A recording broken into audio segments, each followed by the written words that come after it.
चीनी बांस के पेड़ की प्रेरणादायक कहानी। एक गरीब किसान को उसके एक मित्र ने कुछ बीज दिए और उसे बताया कि ये बीज बांस के पेड़ की उस प्रजाति के हैं जो चीन में पाए जाते हैं। इन पेड़ों की ऊंचाई 90 फीट तक होती है। किसान ने वे बीज अपने मित्र से ले लिए और उन्हें अपने खेत में बो दिए। उसे आशा थी कि जिस दिन वे बांस के ऊंचे पेड़ बन जाएंगे, उन बांसों को बेचकर उसे अच्छी आमदनी होगी और उसका परिवार एक अच्छा जीवन जी पाएगा। वह उन बीजों को पानी देता, दिन भर उनकी देखभाल करता और रात में भगवान से प्रार्थना करता कि उसके सपने पूरे हो जाए और उसे इन बीजों से 100% परिणाम मिले। वह रोज अपने खेत में जाकर देखता कि बीज अंकुरित हुए हैं या नहीं, लेकिन उसे उनमें कोई भी परिवर्तन दिखाई नहीं पड़ता। इसी तरह एक वर्ष बीत गया, लेकिन उन बीजों से अंकुर नहीं फूटे। अन्य बीज सामान्यतः एक सप्ताह में अंकुरित हो जाते थे और कुछ महीनों में ही फसल आ जाती थी। उस फसल के द्वारा ही किसान के परिवार का भरण पोषण होता था। किसान सोचा करता कि इस तरह आज तो उसका गुजारा चल सकता है, लेकिन उसके सपने पूरे नहीं हो सकते और न ही उसका भविष्य संवर सकता। बांस के पेड़ों की बदौलत वह अपने सुनहरे भविष्य के सपने देखने लगा, लेकिन समय बीतने के बाद भी वे बीज अंकुरित नहीं हुए और किसान को अपने सपने और आशाएं टूटती हुई नजर आने लगी। उसके मन में शंका उत्पन्न होने लगी कि कहीं वे बीज सड़ तो नहीं गए हैं। एक वर्ष और बीता, लेकिन बीज अंकुरित नहीं हुए। दूसरे किसान और गांव वाले उसका मजाक उड़ाने लगे कि वह उन बेकार के बीजों पर अपना समय और परिश्रम व्यर्थ गंवा रहा है। सबके ताने सुनकर किसान विचलित होने लगा। उसने मन में यह भय समाने लगा कि कहीं सचमुच ही वह अपना समय और परिश्रम ऐसे कार्य में तो नहीं लगा रहा जिससे उसे कोई प्रतिफल नहीं मिलने वाला है। एक साल और बीत गया, लेकिन बीजों के अंकुरित होने के कोई चिन्ह दिखाई नहीं पड़े।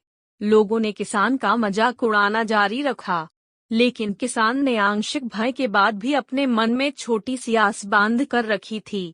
इसलिए उसने लोगों की बातों को दरकिनार कर उन बीजों की देखभाल करना जारी रखा। ऋतुएं बीतती गई और किसान एक चमत्कार की उम्मीद में बीजों को रोज पानी देता रहा और उनकी देखभाल करता रहा। लेकिन 4 साल बीत जाने के बाद भी एक भी बीज अंकुरित नहीं हुए, जिससे किसान की उम्मीदें थोड़ी और कम हो गई। लेकिन फिर भी वह उन बीजों को पानी देता रहा। यद्यपि समय के साथ किसान का बड़ी की मात्रा आशा कम होती चली जा रही थी, लेकिन भगवान पर उसका विश्वास अटल था। उसका विश्वास था कि भगवान उसके परिश्रम का फल उसे अवश्य देंगे। 5 वर्ष बीत जाने के बाद अचानक एक सुबह गांव के लोगों को उस किसान के चिल्लाने की आवाज सुनाई पड़ी। वे सभी अपने घरों से बाहर निकल आए। उन्होंने देखा कि वह किसान अपने खेत के सामने खड़ा होकर खुशी से चिल्ला रहा है। पास जाकर देखने पर सभी गांव वालों की आंखें फटी की फटी रह गई। किसान के खेत में बांस के बीज अंकुरित हो गए थे। किसान की खुशी की कोई सीमा नहीं थी। 5 साल बाद उसकी मेहनत सफल हुई थी। वह खेत गांव वालों के आकर्षण का केंद्र बन गया। बांस के पेड़ तेजी से बढ़ रहे थे।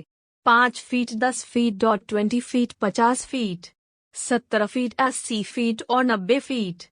5 सालों से खाली पड़ा किसान का खेत मात्र 5 सप्ताह में 90 फीट बांस के पेड़ों से भर गया। इस चमत्कार को देखकर सभी दंग थे। उधर किसान खुशी से फूला नहीं समा रहा था। वे बांस के पेड़ न केवल उसके परिवार का बल्कि उसकी कई पीढ़ियों का भरण पोषण करने वाले थे। वह रह रहकर भगवान का धन्यवाद कर रहा था। उसे यह भी समझ आ गया था कि जो सीख उसे मिली है वह अमूल्य है। उसने सपनों का बीज बोने और उसे यथार्थ में परिणत करने के लिए रोज उसका पोषण और देखभाल करने की सीख मिल गई थी। उसने लोगों की नकारात्मक बातों पर ध्यान न देने का पाठ भी पढ़ लिया था। उसने अपने भय और शंकाओं से परे हटकर अनवरत परिश्रम करने का महत्व समझ लिया था। साथ ही भगवान पर उसका विश्वास और अटल हो गया था। किसान ने पूरे गांव के सामने एक उदाहरण प्रस्तुत कर दिया, जिसके बाद गांव के अन्य किसान भी अपने खेतों में बांस का पेड़ उगाने लगे और धैर्य से हर दिन उसकी देखभाल करने लगे। सीख: दोस्तों, किसान ने तो अपने सपनों पर विश्वास बनाए रखा। आपका क्या? आप अपने सपनों को पूरा करने के लिए किस हद तक परिश्रम करने के लिए तैयार हैं?